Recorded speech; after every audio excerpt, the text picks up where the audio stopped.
In this lesson, you'll learn how to access and use internal storage from your Android apps.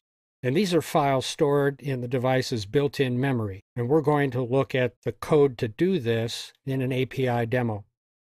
In the API demos worksheet in line 91, there's a demo read asset in the content primary group, assets secondary group.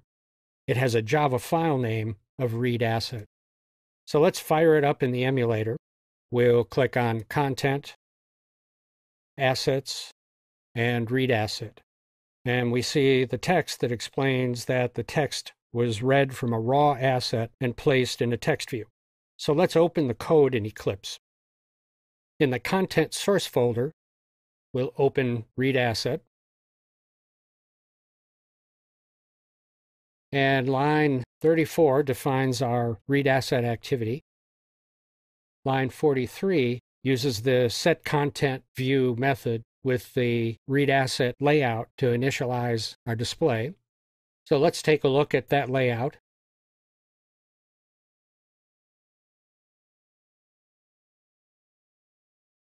It's a simple linear layout with a text view that has an ID of text, and that holds the text that we read from our file and displays it on our screen.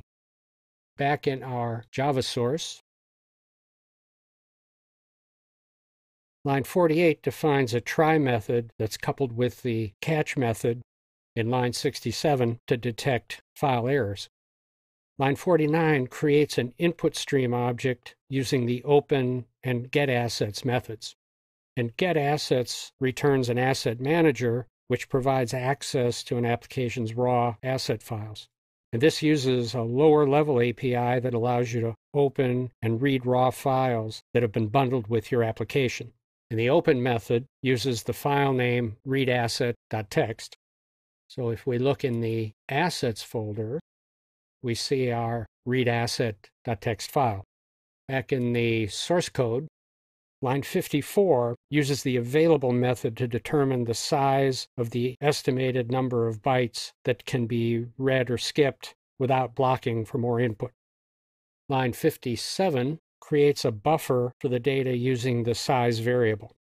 Line 58 reads the data into the buffer.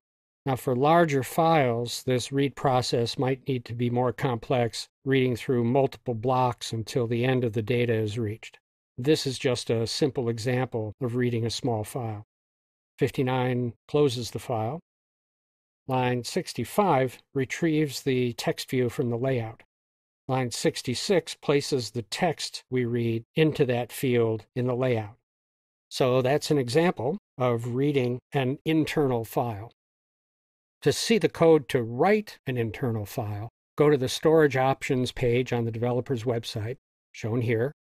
And here, it shows a simple few lines of code to write a file. The first line uses the File Output Stream class to create a File Output Stream object and open the file using the Open File Output method. The second line uses the write method to write the file. The getBytes method retrieves the bytes to be written. The third line closes the file. And there's some additional useful detail also included on the web page. So that's our lesson on internal files. Let's move on to see how to handle external files.